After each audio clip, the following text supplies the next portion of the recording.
The rain had been falling for hours by the time I reached the lakeside Grand, each droplet catching the amber glow of the lobby lights and sliding down the tall windows like tears I had forgotten how to shed. My suitcase wheels clicked against the marble floor in a rhythm that matched my heartbeat, steady but somehow hollow. The hotel was busier than I expected for a Tuesday evening in October, clusters of people in business attire mingling near the bar, their laughter creating a warm hum that felt foreign to me now. I had grown used to silence. At the front desk, a young woman with kind eyes and an apologetic smile delivered news that should have been merely inconvenient. The hotel was overbooked due to some local harvest festival I had never heard of. Corporate conferences and autumn celebrations, she explained, had collided in perfect chaos. They would need to assign me a shared room. Her fingers danced across the keyboard as she spoke, and I found myself focusing on the small details, the way I always did when anxiety crept in. The pearl earrings she wore, the faint scent of vanilla from somewhere behind the marble counter, the soft classical music playing overhead, something melancholy and patient. "Room 412, she said, handing me a key card that felt heavier than it should have. My roommate had already checked in. A Mr. Hart. Julian Hart. The name struck me like a physical thing, a weight settling in my chest that I had not felt in 15 years. I stood there for a moment too long, the lobby sounds fading into background noise, while something ancient and carefully buried began to stir. Julian Hart. I repeated it silently, testing how it felt on my tongue after all this time, and found that it still tasted like summer nights and secrets I had promised myself to forget. The elevator ride to the fourth floor felt both endless and far too brief. I studied my reflection in the polished steel doors, searching for traces of the boy I used to be. 43 years old now, with lines around my eyes that spoke of long days under fluorescent office lights and longer nights lying awake beside a woman who had become a stranger wearing my wife's face.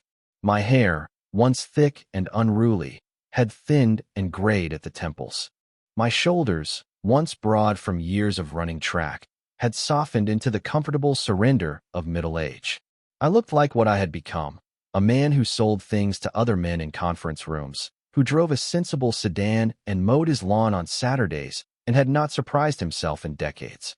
But standing there in that elevator, watching the floor numbers climb, I felt something I had not experienced in years. Fear. Not the mundane worry of missed deadlines or mortgage payments, but the deep, primal fear of seeing a ghost made flesh. The hallway stretched before me like a tunnel, each step on the burgundy carpet taking me closer to a door that might as well have been a portal to another life. I paused outside 412, my hand trembling slightly as I reached for the handle. Through the thin wood, I could hear movement. Someone unpacking, the soft rustle of clothes being arranged, the quiet efficiency of a practiced traveler.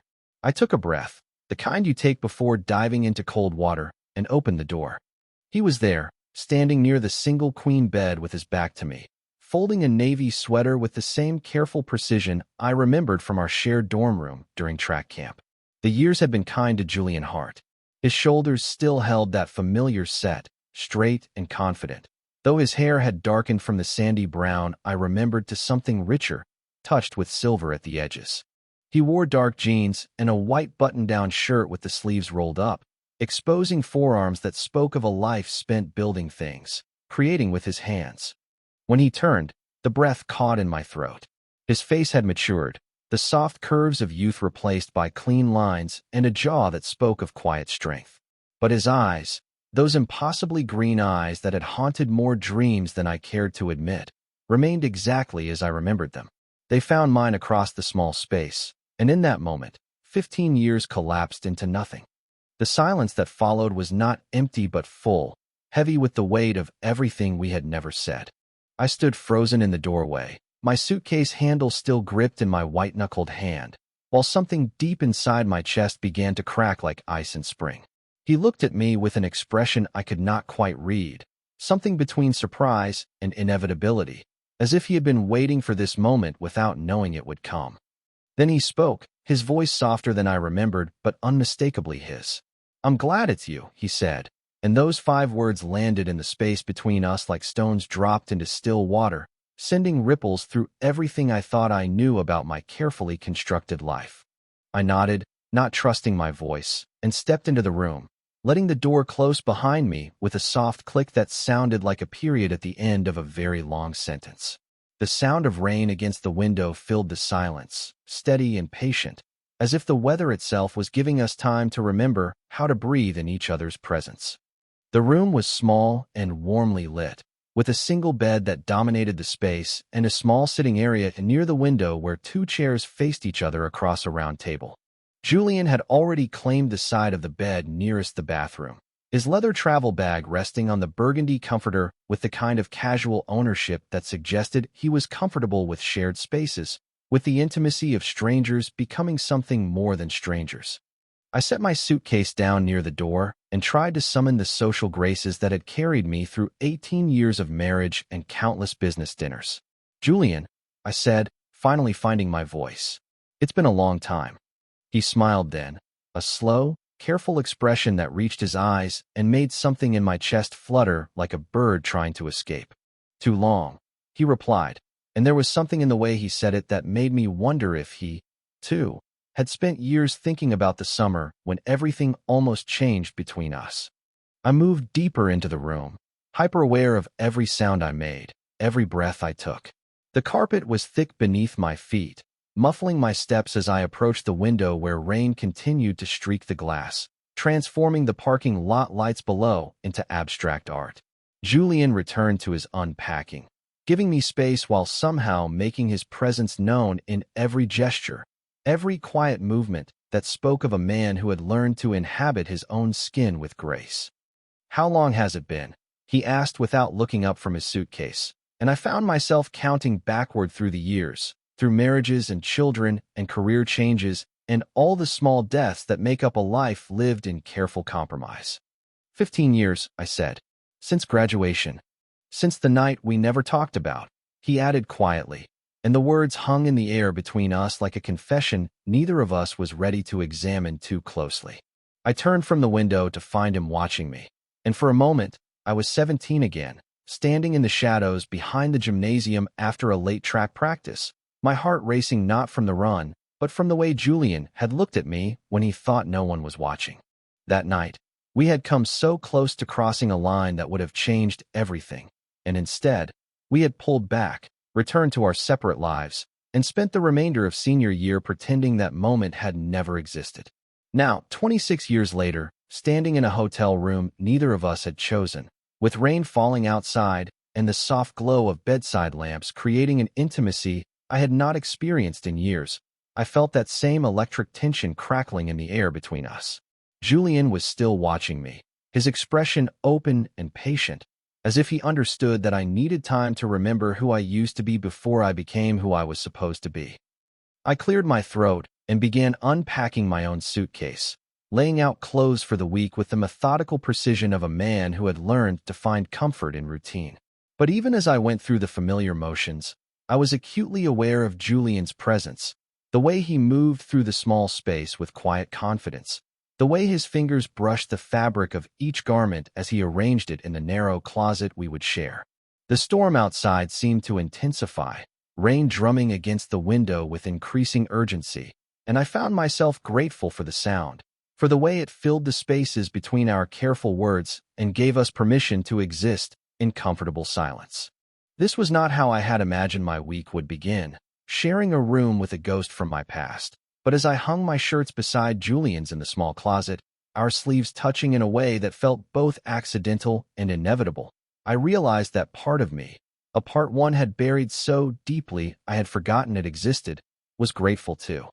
"I'm glad it's you," he had said, and as I folded my last pair of socks and placed them in the drawer beside his, I found myself wondering if perhaps, after all these years of living someone else's life, I might be glad too. The life I had built for myself was constructed like a house of cards, each piece carefully balanced against the next, held together by routine and the quiet desperation of a man who had forgotten how to want anything beyond safety. At 43, I had become exactly what I was supposed to be: Nathaniel Foster, regional sales director, husband to Evelyn, father to Emma and Marcus. I lived in a colonial-style house on Maple Street in a suburb where every lawn was trimmed to the same precise height, and every driveway held the same sensible sedans and minivans that spoke of lives lived within acceptable parameters. Every morning began the same way. Coffee in matching blue mugs that Evelyn had bought during our 3rd year of marriage, back when she still believed we might grow into the couple she had imagined we could become. She would sit across from me at the kitchen table, her blonde hair pulled back in the same practical ponytail she had worn for the past decade, and we would discuss schedules and bills and parent-teacher conferences with the efficiency of business partners who had long ago forgotten why they had gone into business together. Our conversations followed predictable patterns. She would remind me about Marcus's soccer practice or Emma's piano recital.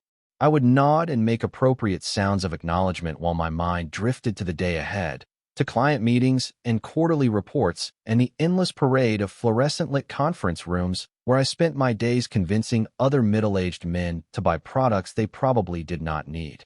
We moved around each other in our kitchen like dancers who had rehearsed the same routine so many times that we no longer heard the music. The intimacy between us had faded so gradually that I could not pinpoint when it disappeared entirely. What remained was habit and shared responsibility and the kind of careful politeness that develops between people who have run out of things to say to each other but continue to share a bed anyway. On the rare occasions when we made love, it felt like checking an item off a list, a maintenance task performed with the same mechanical precision I brought to changing the oil in my car. My office was a sanctuary of beige cubicles and humming air conditioning, where I could lose myself in spreadsheets and sales projections and the comfortable numbness of work that required nothing of my heart. I had been promoted 3 times in the past 8 years, not because I was particularly gifted at what I did, but because I was reliable, punctual, and asked no difficult questions. I showed up, performed my duties, and went home to a dinner table where my children would tell me about their days in the abbreviated language of teenagers who had learned not to expect too much attention from their father.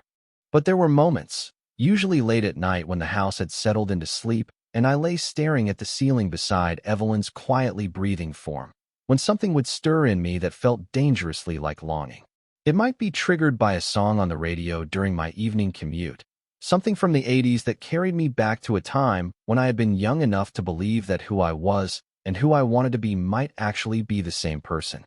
Or it might be the sight of a man jogging past our house in the early morning, his shirt damp with sweat, his stride confident and free in a way that made my chest tighten with unnamed hunger. In my bedroom dresser, hidden beneath neatly folded undershirts and socks arranged by color, I kept a photograph from my senior year of high school. It showed the track team after our regional championship, 11 young men grinning at the camera with the exhausted euphoria that comes after months of training and a hard-won victory. I stood in the back row, third from the left, my arm draped casually across the shoulders of Julian Hart, who was grinning that crooked smile I remembered so well. We looked like what we were, best friends, inseparable, bound together by shared dreams, and the particular intimacy that develops between people who push each other to be better than they thought possible. Julian had been the fastest middle-distance runner our school had ever produced, but more than that, he had been the person who understood me in ways that no one else ever had. He knew that I sketched landscapes in the margins of my textbooks when I was nervous. He knew that I hummed old Beatles songs under my breath when I was concentrating. He knew that I was terrified of disappointing my father, who had mapped out my entire future before I was old enough to have opinions about it. For 2 years, we had been constant companions, studying together, training together, spending weekend afternoons lying on the grass behind the school, talking about everything and nothing while clouds drifted overhead like promises we were too young to understand. Then, during the final months of senior year, something had shifted between us. The air became charged with possibilities neither of us knew how to name. There were moments when our eyes would meet across the locker room, and I would feel something electric pass between us, something that made my pulse quicken and my skin flush with heat I did not understand. The friendship ended abruptly that spring, not with anger or confrontation, but with the kind of quiet awkwardness that develops when two people realize they are standing at the edge of a cliff and neither has the courage to jump. We graduated, went to different colleges, and I spent the next 26 years building a life that was designed specifically to ensure I would never have to think about Julian Hart again. But now, Standing in this hotel room with rain drumming against the windows and Julian moving quietly through the space we would share for the next week, I felt the careful architecture of my constructed life beginning to shift, like a house settling on a foundation that was not as solid as I had believed. The boy I had been was stirring to life inside the man I had become, and I was not sure I had the strength to bury him again. The invitation to the Lakeside Conference had arrived on a Tuesday morning in late September, buried beneath a stack of quarterly reports and expense forms that had been accumulating on my desk like sediment. The Sustainable Building Solutions Summit, it was called, a week-long gathering of industry professionals at the Lakeside Grand Resort, 2 hours north of the city.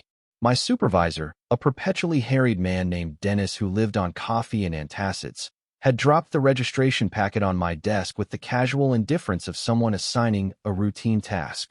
"You're our green building guy now," he had said, already turning away before I could protest that I knew nothing about sustainable architecture beyond what I had absorbed through osmosis during client presentations. "Take the week, schmooze with the architects and contractors, see what new products they're pushing. Maybe we can expand our portfolio." The resort had seemed like an odd choice for a business conference when I first saw the brochure. Nestled against the shores of Lake Meridian, it looked more like the kind of place where families came to reconnect over long weekends, with its rustic stone facade and sprawling grounds dotted with fire pits and hiking trails. But October was the slow season, I supposed, and conference organizers were always looking for ways to stretch their budgets while still providing the kind of amenities that would keep attendees happy and engaged. I had packed methodically, as I did everything, laying out 5 days' worth of business casual attire with the precision of a man who had learned that the appearance of competence was often more valuable than competence itself. Khakis and button-down shirts in neutral colors. A blazer for the opening reception. Comfortable shoes for walking between sessions. Everything designed to help me blend into the background, to be the kind of person who could move through a room without leaving much of an impression. The drive north had been peaceful, autumn foliage painting the highway in shades of gold and crimson that reminded me of the New England postcards my mother used to collect. I had left early enough to avoid traffic, arriving at the resort just as the afternoon light was beginning to slant through the trees, casting long shadows across the circular drive, where other conference attendees were retrieving luggage from rental cars and calling out greetings to colleagues they recognized. The lobby was more crowded than I had expected, clusters of people in business attire mingling near the registration desk, while others gathered around high-top tables with drinks and name tags already clipped to their lapels. I recognized the particular energy of a professional gathering, that mixture of genuine enthusiasm and performative networking that characterized every industry event I had ever attended. People were already forming the small alliances and casual connections that would determine who sat together at dinner and who exchanged business cards over coffee. I had been standing in the registration line, reading through the schedule of sessions and keynote speakers, when the young woman at the front desk delivered the news about the overbooked rooms. The local harvest festival, she explained with genuine apologetic concern, had drawn more visitors to the area than expected, and several conference attendees would need to share accommodations. The conference organizers had negotiated reduced rates to compensate for the inconvenience, and she assured me that they had tried to pair people with similar professional backgrounds whenever possible. My assigned roommate was listed as Julian Hart, principal architect at Hart & Associates, based in Portland. The name had registered as familiar even before the full recognition hit me like a physical blow. Julian Hart, the boy who had run beside me on countless training runs through the hills behind our high school. The young man who had sprawled across my dorm room floor during track camp, sketching building designs in the margins of his physics textbooks while I pretended to study and actually just watched the way his hand moved across the page with unconscious grace.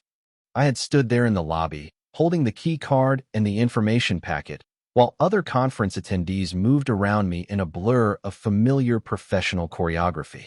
Someone brushed past me carrying a coffee, and I caught a whiff of cologne that reminded me of the body spray Julian had worn in high school, cheap drugstore stuff that somehow managed to smell expensive on him.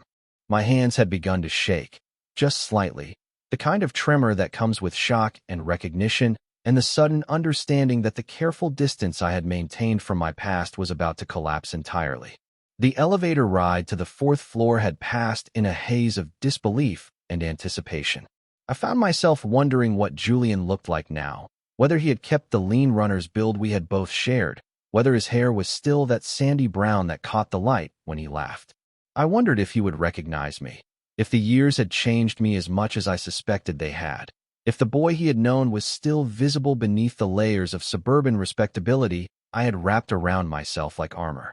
Standing outside room 412, I had felt like I was about to step through a door into a past I had spent decades trying to forget. The sound of movement inside, the quiet efficiency of someone unpacking, had made my heart race in a way I had not experienced since I was 17 years old, and discovering that wanting someone could feel like drowning and flying at the same time. Then I had opened the door, and there he was, and 15 years collapsed into nothing, and Julian had looked at me with those impossibly green eyes and said, so quietly I almost missed it, "I'm glad it's you." The first morning arrived with the kind of pale October light that filters through hotel curtains like a gentle suggestion rather than a demand. I woke to the sound of Julian moving quietly through our shared space, the soft whisper of fabric against skin as he dressed, the careful click of the bathroom door closing behind him. For a moment, suspended between sleep and consciousness, I forgot where I was, forgot the careful architecture of my constructed life, and simply listened to the intimate sounds of another person beginning their day. When I finally opened my eyes, Julian was standing near the window, fully dressed in dark slacks and a gray sweater that brought out the green in his eyes. He held a cup of coffee from the small machine on the dresser, steam rising from the white ceramic in lazy spirals that caught the morning light. He looked like he had been awake for hours, comfortable and settled in a way that spoke of someone who had learned to make any space feel like home. "Good morning," he said, his voice carrying the same quiet warmth I remembered from our teenage years. "I made extra coffee if you want some." The gesture was small, ordinary, the kind of thing roommates do for each other without thinking. But as I sat up in the bed we had carefully avoided discussing the night before, something about the way he said it, the casual intimacy of his offer, made my chest tighten with recognition. This was how we had been together once, easy and natural, taking care of each other in ways that had felt as essential as breathing. We fell into a routine over the next few days that felt both foreign and familiar. Mornings spent sharing coffee and the complimentary newspaper, while Julian sketched building designs in a leather notebook he carried with him everywhere. Afternoons attending conference sessions where we would catch each other's eyes across crowded meeting rooms and share the kind of silent commentary that develops between people who see the world through similar lenses. Evenings on the small balcony overlooking the lake, talking until the sun disappeared behind the trees and the water turned black as glass. Julian had changed in ways that went deeper than the silver threading through his hair or the confident way he carried himself now. He had become someone who spoke with authority about sustainable architecture and green building practices, someone whose business cards were sought after during networking sessions and whose opinions were quoted in the conference program. But in the quiet moments we shared, when the professional facade dropped away, I could see traces of the boy I had known, the one who used to hum under his breath when he was thinking and who touched his collar absent-mindedly when he was nervous. He remembered things about me that I had forgotten anyone could know. The way I used to sketch landscapes in the margins of my textbooks during particularly boring classes. How I would tap out complex rhythms on my thigh when I was working through a difficult problem. The fact that I had once admitted to him that I thought about becoming an artist before my father convinced me that creative pursuits were hobbies, not careers. "You still do it," he said one evening as we sat on the balcony watching the last light fade from the sky. "The humming. You were doing it during the morning session when that guy from Chicago was going on about building codes." I had not realized I was humming, had not been conscious of the old habit reasserting itself after decades of careful self-control. But Julian had noticed, and something about the way he mentioned it, without judgment or surprise, made me feel seen in a way I had almost forgotten was possible. The intimacy of sharing a hotel room with another man was something I had not anticipated. There was something deeply domestic about the way we moved around each other in the small space, taking turns at the bathroom sink, negotiating closet space, learning the rhythms of each other's sleep. I would lie awake sometimes, listening to the steady sound of Julian's breathing, and remember what it felt like to fall asleep to that same rhythm during track camp, when we had shared a bunk bed and talked until exhaustion finally claimed us. But it was more than nostalgia that kept me awake those nights. There was something electric in the air between us, a charge that had nothing to do with memory and everything to do with the way Julian's eyes lingered on me when he thought I was not looking, the way our hands would brush when we reached for the same newspaper or coffee cup, the careful distance we maintained that somehow felt more intimate than touching would have been. I began to notice things about him that I had no business noticing. The way he touched his collar when he was thinking, the same gesture he had made as a teenager but refined now, more subtle. How his laugh had deepened but retained that same genuine warmth that had always made people want to be around him. The fact that he still wore his watch on his right wrist, a detail that spoke of consistency across the years, of small choices that had remained constant even as everything else changed. One evening, as we prepared for bed with the careful choreography we had developed, Julian caught me watching him in the bathroom mirror as he brushed his teeth. Our eyes met in the reflection, and for a moment, neither of us looked away. There was no shame in that gaze, no pretense or performance, just two men recognizing something in each other that had been waiting 15 years to be acknowledged. I felt, for the first time in decades, genuinely awake. It was on the fourth night that everything changed, though perhaps change is the wrong word for something that felt more like recognition, like finally admitting what had always been true. We had returned from dinner at the resort restaurant, a meal that had stretched longer than either of us intended, as conversation flowed with the easy rhythm of people rediscovering each other after years of careful forgetting. The dining room had emptied around us while we talked about everything and nothing, our voices growing softer as the evening wore on, and the space between us seemed to contract with each shared memory. The night air was crisp as we walked back along the winding path that connected the main lodge to the guest quarters, our footsteps muffled by fallen leaves that rustled like whispered secrets beneath our feet. Julian walked close enough that I could smell his cologne, something subtle and expensive that replaced the drugstore body spray of our youth, but carried the same warmth I remembered. The lake stretched beside us, its surface black and mirror-smooth, reflecting the scattered lights from the resort buildings like stars that had fallen to earth. Halfway back to our room, I found myself speaking words I had not planned, had not even fully formed in my conscious mind. "It's strange," I said, my voice barely audible above the gentle lapping of water against the shore. "Seeing you again after all this time. Being here like this." Julian stopped walking then, turning to face me in the pale light that spilled from the pathway lamps. His expression was serious, thoughtful, and I could see something working behind his eyes, some decision being made in real time. "Strange," he repeated, as if testing the word on his tongue. "I thought of you more than I should have over the years." The admission hung in the air between us like a confession, simple and devastating in its honesty. I felt my breath catch in my throat, felt something fundamental shift in my chest as 15 years of careful distance collapsed in the space of a single sentence. He had thought of me. This man who had built a successful career, who had undoubtedly lived a full life filled with relationships and experiences I knew nothing about, had carried some part of our teenage friendship into his adult years. "More than you should have," I said, and heard the question in my own voice, the invitation for him to explain what that meant, to put words to the thing that had been growing between us since the moment I walked into our shared room.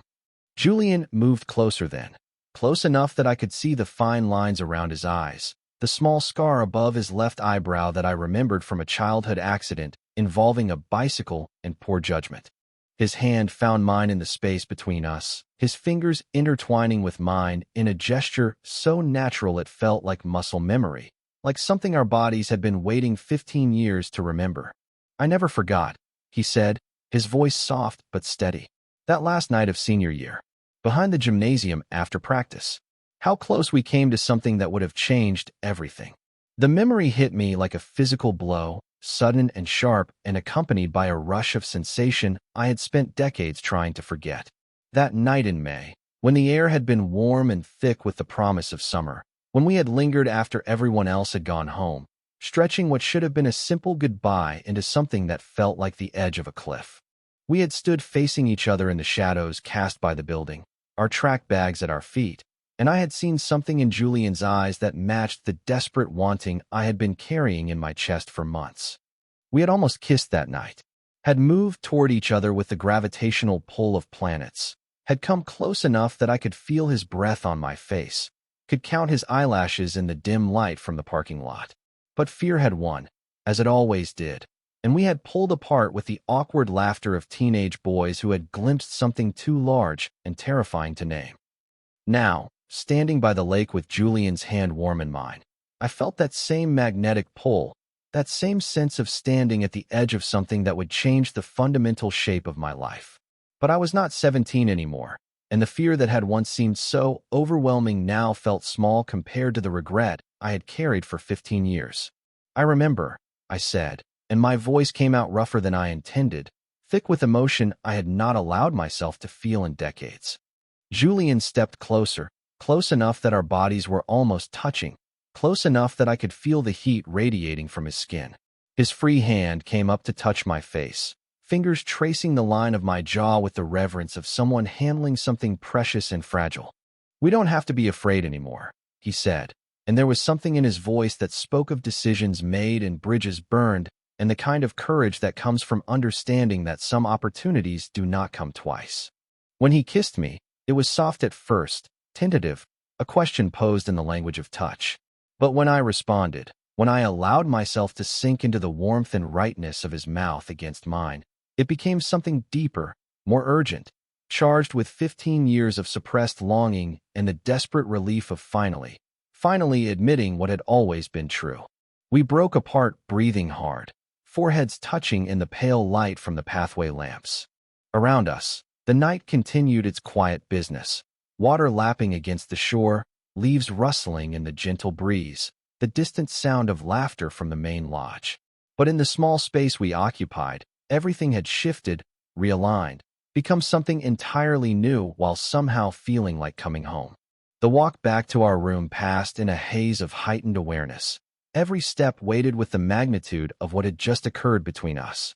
Julian's hand remained in mine, our fingers intertwined with the natural ease of lovers who had been together for years rather than two men who had just crossed a line that could never be uncrossed. The hallway seemed longer than usual, the burgundy carpet stretching endlessly before us while my heart hammered against my ribs with a rhythm that felt both terrifying and exhilarating. Inside room 412, we moved with the careful choreography of people who understood that words might shatter whatever fragile thing had been born between us on the lakeside path. Julian released my hand to pour 2 glasses of water from the pitcher on the dresser, his movements deliberate and unhurried, as if he were giving us both time to absorb what had happened, to decide what came next. I stood near the window, watching his reflection in the dark glass, and felt the weight of 15 years of buried truth settling around us like snow. When my phone rang, the sound cut through the silence like a blade. Evelyn's name appeared on the screen, and I stared at it for a long moment, watching it pulse with insistent light while something fundamental shifted in my chest. This was my life calling, my carefully constructed reality demanding attention, and I found myself hesitating in a way that would have been unthinkable just days earlier. Julian glanced at the phone, then at me, his expression understanding but unreadable.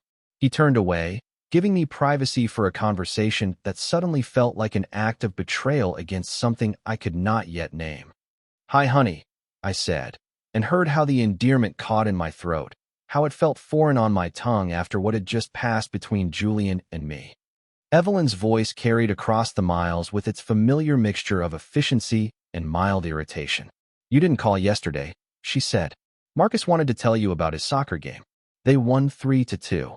I closed my eyes and tried to summon interest in my son's athletic achievements, tried to access the part of myself that was supposed to care about these things, that was supposed to find meaning in the domestic details of suburban family life. But standing in that hotel room with Julian's presence filling every corner of my awareness, it felt like trying to speak a language I had once known but was rapidly forgetting. "That's great," I managed. "Tell him I'm proud of him." The conversation continued in its predictable patterns. Evelyn updated me on Emma's piano lessons, on a problem with the dishwasher, on the HOA meeting she had attended in my absence. I made appropriate responses, asked the right questions, played the role of engaged husband and father with the skill that comes from decades of practice. But even as I spoke, I was acutely aware of Julian moving quietly through the room behind me, his careful presence a reminder of everything I was pretending not to feel. When I finally ended the call, the silence that followed felt heavier than before, weighted with the contrast between the life I was living and the one I had just tasted. Julian was sitting in one of the chairs by the window, his notebook open in his lap, sketching something with the focused attention I remembered from our youth. But I could see the tension in his shoulders, the way his hand moved across the page with less than his usual confidence. I sat on the edge of the bed, the phone still warm in my hand, and tried to reconcile the man who had just kissed me by the lake with the husband who had just spoken to his wife about dishwashers and soccer games. The two realities felt incompatible, like overlapping photographs that created a double exposure too blurred to make sense of. "How long?" Julian asked without looking up from his sketch, and I understood that he was not asking about the length of my marriage or the duration of my business trip. He was asking about the life I had built on the foundation of denying who I really was. 18 years, I said. Married 18 years. 2 kids. He nodded, his pencil continuing to move across the page in gentle strokes. Still no judgment in his expression, no demand for explanations or promises. Just acceptance of a truth that was more complicated than either of us had anticipated when we were 17 and thought that wanting someone was the most complicated thing in the world. "I've been lying to myself for so long," I said, the words coming out in a rush before I could stop them. "Pretending that what I felt for you was just friendship, just teenage confusion. Building a whole life around the idea that I could be happy being someone I'm not." Julian looked up then, his green eyes holding mine with the same steady intensity one remembered from our youth. "You don't have to lie to yourself forever," he said quietly. "People change their lives all the time. People choose happiness over safety every day." But the weight of what that choice would mean was staggering. Emma was only 14, Marcus 16. There would be lawyers and custody arrangements and the destruction of everything I had spent 2 decades building. There would be explanations to children who had never questioned their father's love, conversations with parents who had pinned their hopes for my future on the safe choices I had made.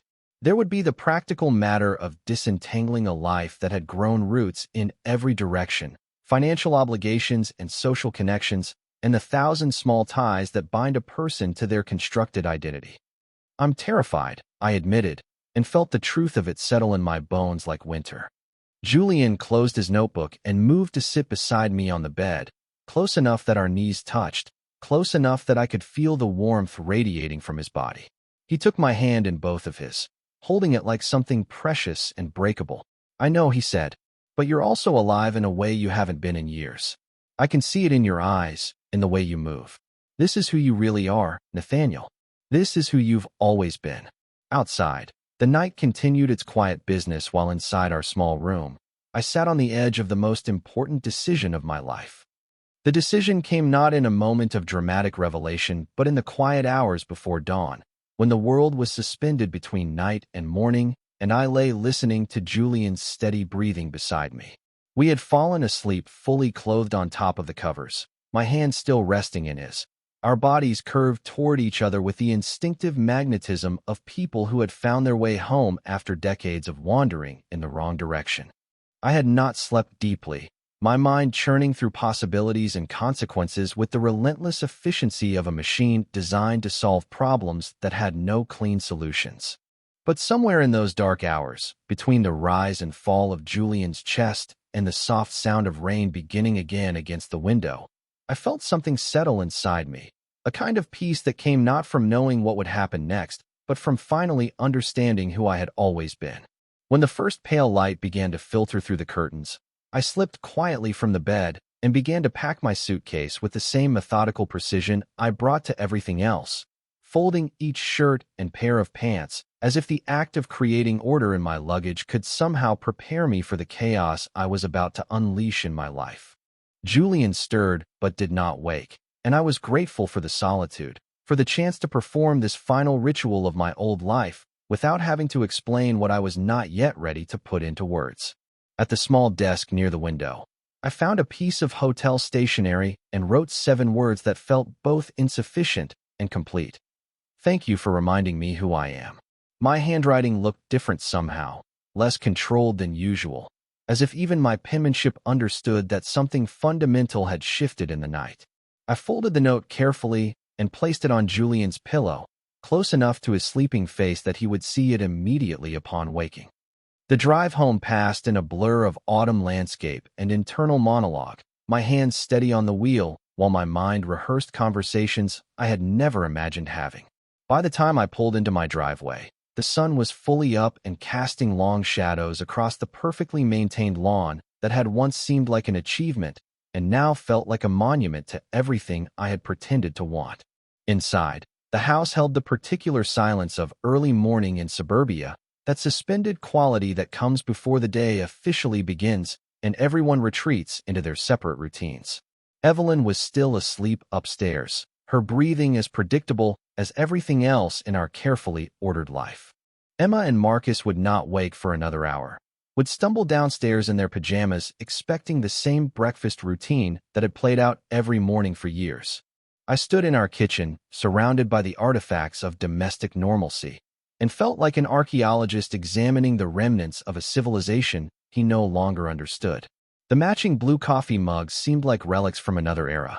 The refrigerator covered with school schedules and soccer practice times looked like a foreign language I had once spoken fluently, but could no longer translate. My wedding ring caught the morning light as I reached for the coffee maker, the gold band that had encircled my finger for 18 years suddenly feeling like a weight I could no longer bear. I slipped it off slowly, surprised by how easily it came away, how the pale line of skin beneath it looked like a secret that had finally been revealed. The ring made a small sound as I placed it on the kitchen counter, metal against granite, final as a period at the end of a very long sentence. I sat at the table where I had shared thousands of meals with my family, where homework had been completed and birthday candles blown out, and conversations had been conducted in the careful language of people who had learned not to ask too many difficult questions. The silence around me felt different now, not empty, but full of possibility, pregnant with the promise of truth finally spoken aloud. When Evelyn came downstairs an hour later, her hair in its familiar ponytail and her expression already shifting into the efficient mode that carried her through each day, she stopped short at the sight of the ring on the counter. Her eyes moved from the gold band to my face, and I saw understanding dawn in her expression, not surprise but recognition, as if some part of her had been waiting for this moment longer than either of us had been willing to admit. "We need to talk," I said, and heard how the words carried weight they had never held before, how they sounded like the beginning of something rather than the end. 200 miles north, Julian was waking alone in a hotel room that still held the scent of my cologne and the ghost of my presence. I imagined him finding the note, unfolding it with the same careful attention he brought to his architectural drawings, reading those 7 words that were both goodbye and promise. I imagined him sliding the paper into his wallet, next to business cards and receipts, and all the other small documents that chronicle a life in progress. Outside my kitchen window, the suburban morning was beginning its familiar choreography. Children waited for school buses. Commuters backed out of driveways. The world continued its steady rotation while inside my house. I sat breathing deeply for the first time in 18 years, feeling the weight of pretense lifting from my shoulders like fog burning off in sunlight. The air tasted clean, almost new, full of possibilities I was finally brave enough to imagine.